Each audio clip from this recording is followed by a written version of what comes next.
Good afternoon, everyone. I hope everyone is safe and well and getting a few rays of sunshine. My name is Emma Good of social media agency 24 Fingers, for those of you who don't know me. And today I'm joined by Phil Tierney of Arrive Homes. Hi, Phil. Hi, Emma. How are you? I'm all right, a bit hot, but yeah, I'm all right. Thank you very much. Lovely out there. I don't know, I haven't been out yet. This is a nice break from the sunshine, but a welcome break at that. Welcome break. No, I'm good. Thank you very much. It was our 6th birthday yesterday, so congratulations. Yeah. Thank you very much. Yes, very happy occasion. So, you ready for my 24 questions? I am ready. Yeah. Brace yourself. I'm braced. So, what's your favourite word? Life. Very good. Like that. What gets you up in the morning? My son, who's 3. Normally the day starts with him getting me up and making his feelings clear. He wants to watch my phone or play straight away. But sometimes, most of the time, I'm kind of up anyway at the time he sort of comes in. When he's not with me, I'll work on myself and I'll start with some exercise. At the moment, it's been so nice with the weather, so I've been exercising in the garden, go for a run. It just sort of gives me that space at the time of the day to work out what I want to do and achieve. And I'll often plan my day the night before. So not always, but I'll try to get into the habit of planning the day before, and I'll find I have a better day if I'm able to do that. I focus what I can control, and what's most meaningful to me, I get up and try and pursue this every day. So each day I'm trying to get closer to what I believe is important. It's not always easy, and some days are easier than others. We all have days where we're not quite feeling it, but as long as you're making steps in the right direction, then I think that's the way to go. It's all about the little wins. I like that. So, what do you truly, honestly think of social media? I think it serves a great purpose in reaching a wide audience. It helps to keep in contact with many people that you want to kind of spend time with, or people to follow what you're posting or your business. It serves a purpose for me in terms of social networking, keeping in touch with friends, particularly in this difficult time we're in at the moment. I do find it though can be quite damaging if you spend too long on it. There's various platforms now, as we know, that you can use. I think sometimes we can be comparing ourselves to others far too much, and I don't think it's good for one's mental health.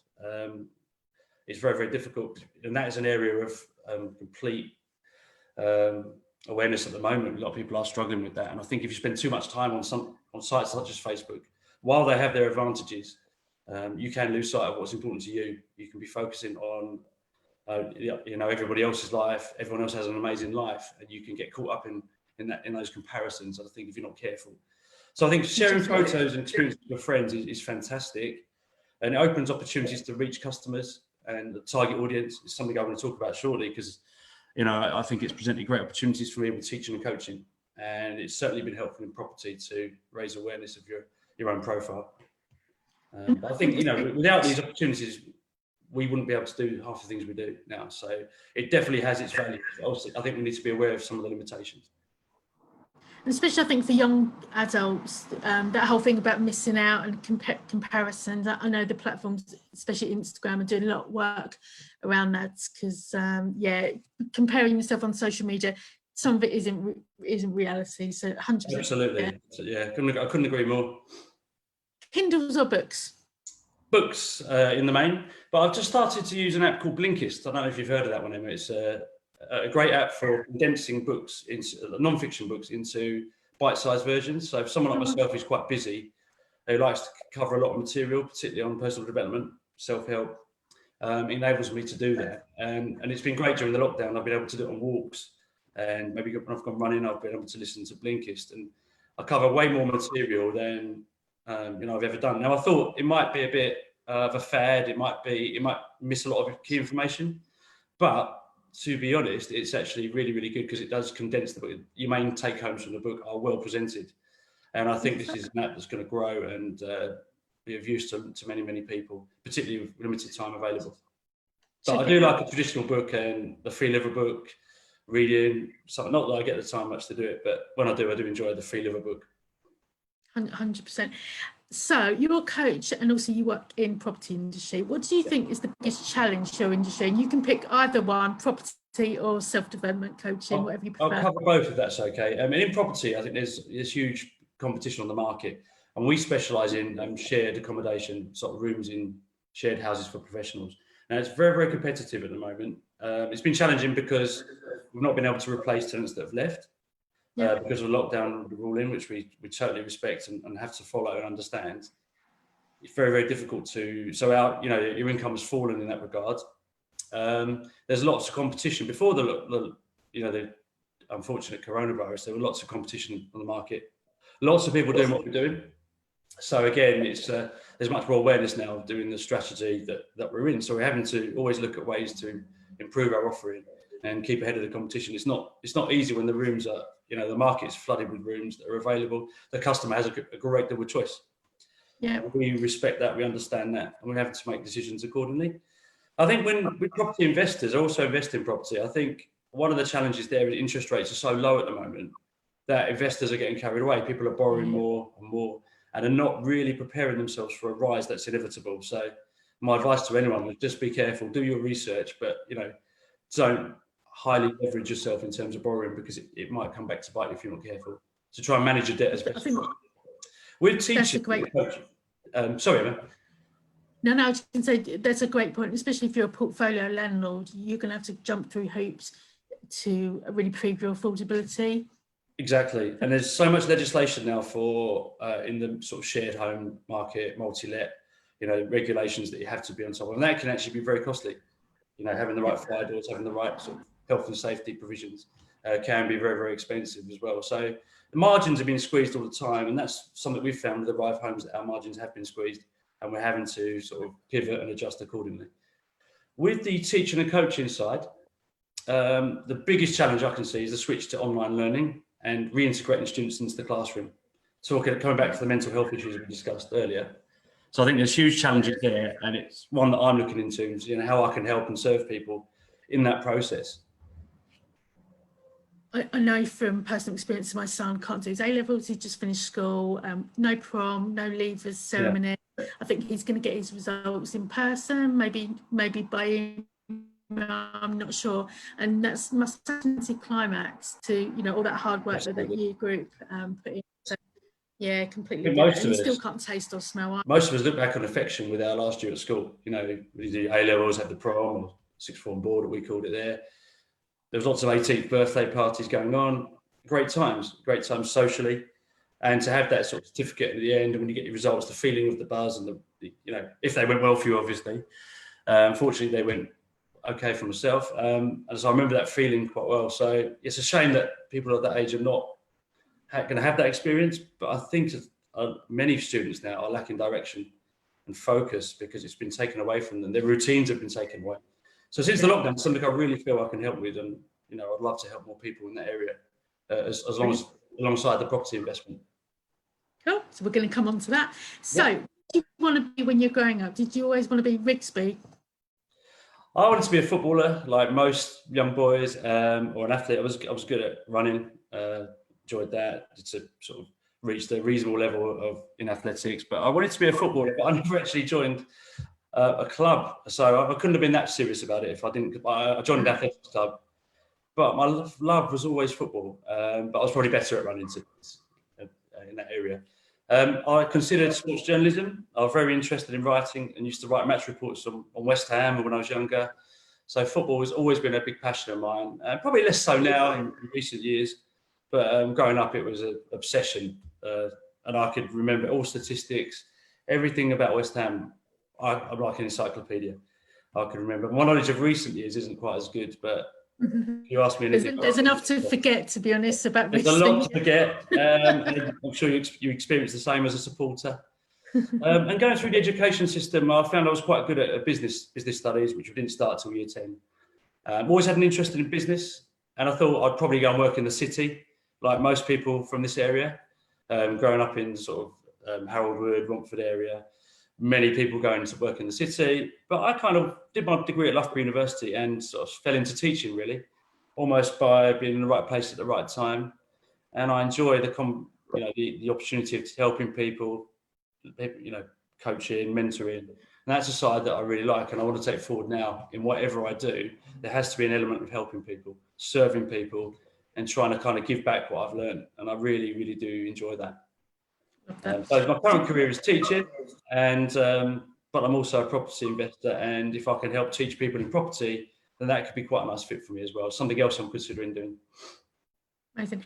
So your favourite word was life. Can you use it in a sentence, please? Okay, so I think very, very important to have a purpose every day to make life meaningful. So I would say, everybody has to have a purpose. To make life meaningful, you have to have a purpose. I've just done a course on this, the purpose of finding well-being and purpose in life. And it's been very, very useful to me, just to really make me think what is important, what are we living for? So I think purpose is absolutely critical to giving yourself a meaningful life. And that was another choice that I could have used for the one letter my favourite letter, purpose. It's really, really, it's a magnificent word. So can you make it rhyme now? You've got to make life rhyme with something. Yeah, this is really cheesy, but if you look back to the 80s and 90s, Bruce Forsyth, Generation Game, you remember this. Life is the name of the game, and I want to play the game with you. And that probably goes back to the 70s as well, actually, for the younger listeners. I do remember that. But that is something that, try and live by, really. I love socialising. I love contact with people. And if life's to be enjoyed and to be enjoyed with others as well. So life is the name of the game, and I want to play the game with you. So brilliant. There we go. There we go. What advice would you give to younger Phil? Younger Phil would be told, in no uncertain terms by the current day Phil, don't worry about pleasing everybody. I think I've always been a people pleaser, trying to do what society thinks is right for me to do. You must go to school, you must get good results, you must work hard. But that's not necessarily what's meaningful or purposeful, really. So I think it's important to work out what your highest values are, what is most meaningful to you, what do you truly believe in, what are the sort of things you're going to do without being told to do, and then try and build a career or life that focuses on that. So I've gone into property. I do enjoy property, but I wouldn't say I get a huge daily sort of buzz from it, or that's what I was born to do. I think I was born to serve people, help people. And if I could create a business, I also value money and investment and wealth. So if I can combine all those areas together, then that's something I would look to do. But nobody ever told me that. I've kind of learned this through kind of going through life and reading and researching. Particularly in the last year or so, I've done an incredible amount of reading, and it's definitely, don't worry about pleasing everybody else. Do it for yourself. And what's the best thing anyone's ever done for you?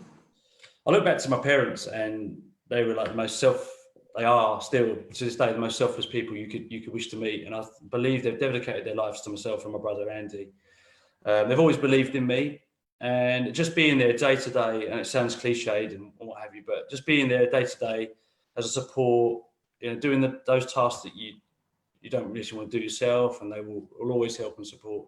And I'll always be entirely grateful for them. And they've just kind of dedicated their lives to my brother and I, which is totally amazing and completely selfless, as I say. Oh, lovely.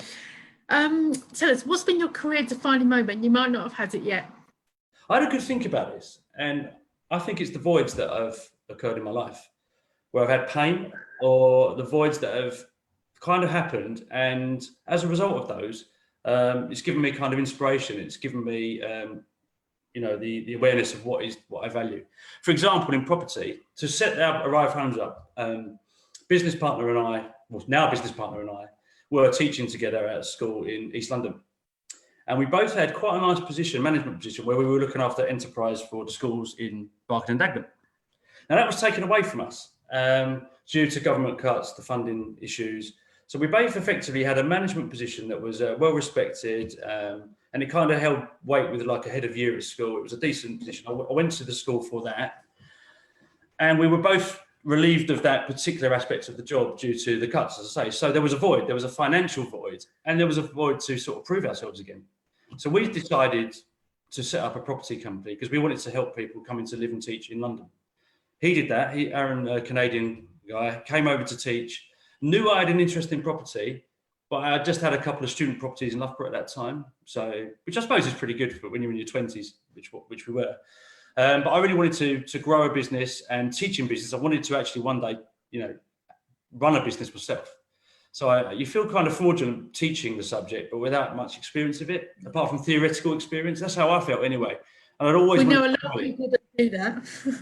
And there's a lot of teachers that will do that without actually teaching the subject, without actually sort of doing it themselves. And nothing wrong with that, but that's just the way it is in the teaching game. It's very, very theoretical. And I wanted to actually have some input with finance. So in answer to your question, the financial void, was a career-defining moment. Now, the coronavirus, another career-defining moment, because it's made me evaluate or reevaluate where I am. I've had the time, I'm working from home, I enjoy this life. And it's made me think about what I truly value, and I'm determined to start a new business now. But it has to revolve around the theme of teaching, educating, serving. And I kind of realised the more people I can serve, the greater it's going to be in terms of my own purpose and also my own remuneration. There's a definite link between the more people you serve and your income. And I'm well aware of that. So, I want to teach. I want to stay involved in the industry.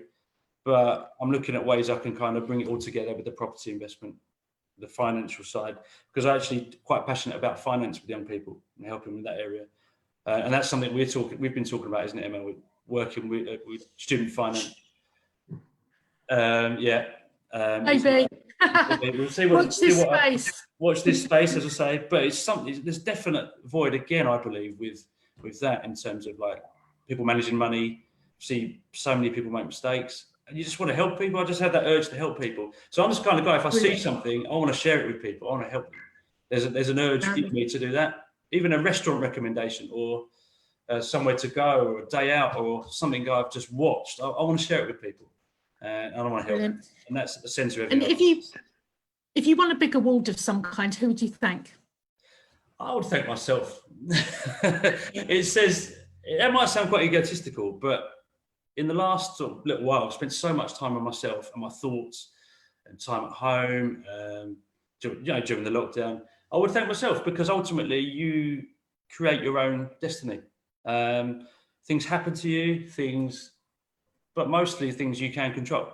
And your perception of events are really, really important. So things can happen to you that you might perceive to be bad, but they might not be. There's an upside to everything. So I would definitely thank myself. And I think most people are the first to criticise themselves. And if you don't love yourself, then, and I've struggled with this, it's not always easy. I sometimes think, well, what's wrong with me? What have I done? What have I not done? I think it's important to reflect, but it's also important to realise the good you do and how much you can help others. But I would certainly thank anyone that's helped me in pursuit of my mission or my goals, anyone that's helped me along the line, even those who have given me disappointment, challenges. I would thank them because without that, it makes who you are today. So there is a place for that as well, and gratitude. I think as long as you can get to a place of gratitude or a position of gratitude, then your life's going to be that much easier and fulfilling. So we spoke about this earlier, but can you give us a time saver of the day, please? I think the irony with this would be to limit time on social media, just in terms of, I think most people spend, and I'm guilty of this as well, too much time on social media, the social comparisons. That might not be what you want to hear. You might want to hear. But it is brilliant. I mean, social media has opened so many opportunities for people, including themselves. So I would save a little bit of time. Time you can invest elsewhere. So it's freeing up time to pursue with things that are meaningful and purposeful to you. I think there's one thing scrolling through social media mindlessly, and there's one thing looking at social media. I think that's exactly what I'm referring to. It's the mindless scrolling. It's like looking through, okay, I'll have a look through Facebook, have a look through Twitter, have a look through Instagram, see what other people are doing. Well, they've got a great life. Why haven't I got that? But, it doesn't always paint the true picture. I think it has a massive value. Other practical tips, doing something meaningful every day with your life will save you a lot of time because you're going to gravitate towards what's important to you. You're not going to waste time trying to do things to please other people. You can outsource anything that's not important to you. Easier said than done because outsourcing normally costs, but how much do we get bogged down with tasks that eventually will just make us frustrated and stressed? Exactly. Do what you do best and outsource the rest. Exactly. Yeah. Couldn't agree more. So where do you see your industry in 24 months? Right, with the teaching, definitely a shift towards remote or virtual learning. Tremendous opportunities, I believe. I mean, so many of my students travel from East London to Havering College, and a lot of them will resent the fact they have to be there so early, or resent the fact they get stuck with the train or miss the train, and There's a lot of life skills attached to that, like being on time, being prepared, and a lot of them could help themselves. Don't get me wrong here, but I think if people can learn remotely and learn from the comfort of their home or a working space that they are comfortable with, then I think that can only be good. And for me, in terms of teaching, I'm thinking, right, I used to do, I still do private tuition, would go to clients' homes for sort of A-level BTEC or GCSE tuition. Now I'm thinking, why limit myself to a 5-10 mile radius? I've now got the opportunity to do what I'm doing on a national or international scale and reach a much wider audience. So I think that's a tremendous opportunity. I mean, as I said earlier, there's upsides in everything. I think we need to, help students with confidence, going back to the classroom. I think that's going to be, a lot of them have missed the social contact. Hopefully that starts to improve now with everything else. And with property, I think there's going to be more focus on co-living and people living in sort of shared accommodation. I don't see that slowing down anytime soon, because the cost of living for your own sort of single accommodation is very expensive, particularly in London, where people gravitate to work. But will London be as sought after anymore as it has been? A lot of people, I think, now have realised you can live in the country or live a bit further out of London, potentially work from home, potentially use the technology that's available, and the commute might be a thing of the past for some people. So I think people feel quite restrictive in that. So I think property, there might be a growth in areas outside London. Prices might start to rise and people might look to invest in those areas. And London might not be the bubble that it once was. I'm not saying it's quite a big thing to say and claim, but people always want to be in the capital city, but it might not be as sought after as it potentially is at the moment, So watch this space. Phil Tierney says, where were you 24 months ago? So 24 months ago, so 2 years, summer of 2018, I was full-time in property with Arrive Homes. I wasn't teaching as much at the college, and I just left a part-time post there. Enjoying the summer, really, in the main. It was very sunny, lovely. The World Cup was on, so there was lots of socialising in and around our village. What's not to like? What's not to like? The heartbreak that went with the semi-final. Again, like most things, the hopes were risen and then dashed. Could we win the World Cup? It was great spending lots of time with family, friends, and particularly with Theo, my son. Fairly new, to fatherhood at that stage. Still am, really. But I was quite worried about. You've got it all to come, Phil. You've got it all to come. It's a journey, a long journey, isn't it? I fully appreciate, but I guess you don't really appreciate until you actually do it and go through it, like anything in life. I was quite worried about business, though. I'll be frank in that regard. It was we'd had a number of issues with the business, things seemingly not going so well. So I did spend a lot of time in my thoughts and in worry. And ultimately, looking back, it doesn't really help and do you any favours. No, it's a vicious, really doesn't. Self-deprecating circle. I'm in a much stronger place mentally, I would say, than I was 2 years ago. Now I'm much more resilient. But at the time, little things seem bigger things. And I think that was sort of taking over a lot of my life at that point. And I had to look at it. It was just the business. If the business wasn't to succeed, it wasn't due to any lack of effort or hard work. Sometimes the business model just doesn't work anymore.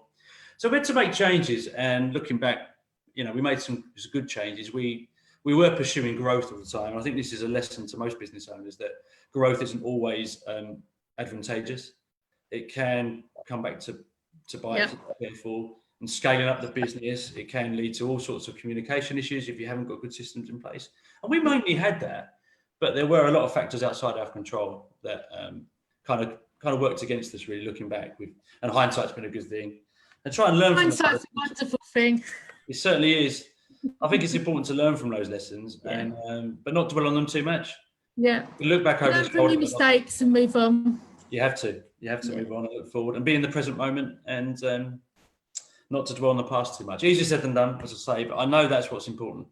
I just need to stick to it more in my day-to-day kind of thoughts and actions.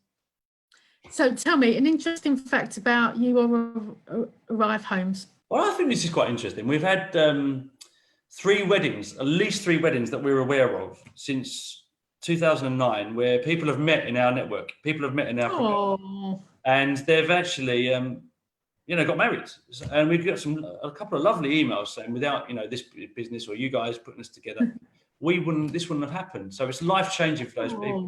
That's very nice. Nicest emails you could read. honestly. And That's very nice. one tenant actually got in touch and asked permission if they could actually use the garden in one of our properties in northwest London for their wedding reception. We're like, wow, yeah, go ahead. This was really, really like something we wanted to help with. We didn't get an invite to the wedding. We didn't mind. We were just so pleased that people wanted to have met through Arrive Homes, but also wanted to use one of our properties for very nice for their evening reception. So that was lovely. And our business partner, I will mention at this point, our business partner, despite at the start of our business, we're two single guys, we're like, we mustn't mix business with pleasure. He ended up marrying one of our tenants. So there you go. So I think there's a kind of theme here with weddings and couples getting together. And I think that's quite interesting that our business kind of made that happen. Yeah. To a certain, we gave them a platform. Obviously, two people have got to want to be together, but I think that opportunity presented itself in that way. So good. So if you could have a 24-minute Zoom call with anybody, living or dead, who would it be? It's a great question, this one. I'm going to go with Dr. John Tierney, which is a guy I've been following for a long time. Talks a lot of sense. I don't think 24 minutes would be enough with him. Yeah. He does some great courses, and a lot of the things I've spoken about today have kind of been as a result of his reading. And I think, and I've actually utilised a lot of his work in the last 3 or 4 years, but particularly in the last few months. And a 24-minute Skype chat with him, I think would be beneficial to anybody, but I just don't think it would be long enough. And I think he just talks a lot of sense. I mean, he talks about, to give you a couple of snippets, he talks about with everything that happens to you is a perception. So if you've gone through a difficult time in your personal life, there's an upside. Even dare I say death, there's an upside there. Somewhere along the line, you have to find it. And he's very very clear in his thoughts in terms of being centered. So there's no pleasure. You can't expect pleasure without pain. You can't expect everything to go smoothly. There's going to be challenges along the way, but if you're actually doing something that's in line with what you really believe and value, then you're going to accept those challenges. You're going to actually work through them. Interesting. So what's one word you like people to describe you with, Phil? Decency. A man of decency would be a nice way to be kind of remembered and looked upon. I really like that. Man of decency. Yes, very good. Like that. I think it comes across in everything you do. Being kind of honest, just being true with yourself, and just being genuine and trying to help people. And some people in business think you can't be successful without you can't be too nice to be in business. I disagree. You can be nice, but you have to be firm, but you can always be decent. And it's important to be nice to people. It's nice to be important, but it's important to be nice. Nice to be nice. Would you mind taking a selfie for us? I'm just going to do a screen grab if you smile. Yeah, absolutely. Done? Done? What's your favourite social media campaign or Twitter handle you follow? Yeah, another great question. I think it's the Captain Tom Moore. A very recent one, raising funds for the NHS. And that was a phenomenal social media campaign that so much support and traction, and for an amazing cause, and a great inspiration for elderly people to do what he's done as well, like the Lamps of the Garden. And I think without social media, we wouldn't have been aware of that going on. It's certainly something that I was happy to donate to, and I think anything for the NHS at the moment is completely justified. Agreed. But also on a personal level, from the business. Difficult times at the moment, particularly in property, and there was a campaign for the bounce back loan. Lots and lots of people have applied for bounce back loans, not able to get them. There was a Twitter page set up specifically for businesses to kind of ask for support. So I don't know if you're aware of that. It might be good for your followers to be aware of this, that there is a specific Twitter page called the BBL. And lots of people posting on there looking for reassurance, and it might be worth opening an account with if you're looking for a bounce back loan and you're eligible, and your main business account has kind of rejected you, because you won't get feedback. This is the problem, that the banks are actually trying to work so hard to keep up with the government initiatives, and I do feel sorry for them. There's been a phenomenal amount of applications, but going in answer to your question, bounce back loan, but I think Captain Tom Moore would edge it, definitely. You know what we need to give Captain Tom more, don't you, Phil? What's my favourite thing to do? High five. High five, yeah. I High think five. he deserves that. He deserves maybe 10 or 24 in your case. 24. What's one quote that defines work ethic? Okay, so I would say you cannot experience pleasure without pain. And give up that elusive search for one-sided happiness. It doesn't exist. You can't live your life looking like that. I think I did, and that's why when things that maybe happen to you that you're not, maybe it just comes back to smack you in the face when you're least expecting it. So you could be at your most feeling very secure and safe and content, and something might happen that could really make you smack you right between the eyes if you're not careful. So I think you have to not always look over your shoulder for something bad to happen, but let's look at things from a balanced point of view to realise, there are challenges, and I don't think you can experience pleasure without experiencing some kind of pain. Pain can actually give you the driving force to go forward and give you those voids to actually truly establish truly identify what you value most. So that would be my kind of sum up my work ethic. Just being mindful of the fact that you can't give up. It's an elusive search if you're looking for one-sided happiness. What's been the best part of your day? Talking to you. Oh, thank you. It's been really nice. I had a lovely morning. I did some exercise in the garden. I live in a village, and I was at the cricket pitch doing a workout there very early. A great way to start the day. It wasn't too hot then, and I then came back, had a lovely breakfast in the garden, starting to think about what I'm grateful for. This sounds awful, Phil. This sounds absolutely horrendous. How did you cope? Having to come inside, it's been difficult, but no, it's been really lovely, talking to you. And I think just seeing things from a different perspective, sitting in the garden, being around nature, changes your mentality for the day, thinking, more grateful thoughts, just sort of taking it all in, really. I think it's definitely given us all a pause at the moment with life, slowing down the pace and trying to be grateful for what we have. Try to be present. What do we have? And one of my issues is comparing how my life is to how I think it should be, and I'm starting to do that less and less now. Just be grateful for what we have, and opportunities will come. That's what I firmly believe. And it's a difficult time for everybody at the moment because it's not normal life, but this could be the normal. But I think just taking that time out in the morning, having a breakfast in the garden. I do love my food as well. Even better when you've been doing a workout, like I had done, and just sitting there enjoying the nature around me. And it just did give me a good purpose for the day and a good kind of incentive to kind of push on with the day. Finally, anything to plug?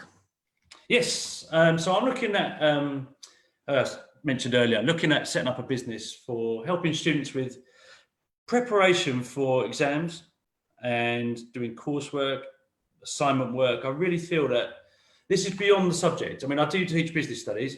I'm a private tutor in that area, something I've got vast experience in, but I'm really thinking that my experience with and knowledge with teaching and personal development extends more than just doing business studies. I want to kind of help all students that do exams, all students that do coursework, all students that do assignment work. And I want to help them with their workload, their overwhelm, their life pressures that they will come across. Also, their financial goals, what do they want to achieve? And it will kind of interlinked with personal development and mindset. And I'm thinking, with the opportunities are endless with this. And I can reach a much higher audience. It doesn't need to be just Brentwood or Shenfield or Havering anymore. This could be done all over the country. The world's your oyster, Phil. Exactly. And I think you have to aim high. You have to aim high and set your goals accordingly. And it's something I haven't, dare to dream, dare to, have a great vision.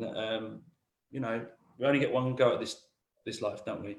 And I think I'm pretty sure I was born to help people, and serve people. And if I could serve, as I said earlier in the conversation, if I could serve more people and help more people, that fulfills where I want to be and give me more sort of satisfaction. And that's something I'm looking to do. Going to be coming up with a name for the business very soon.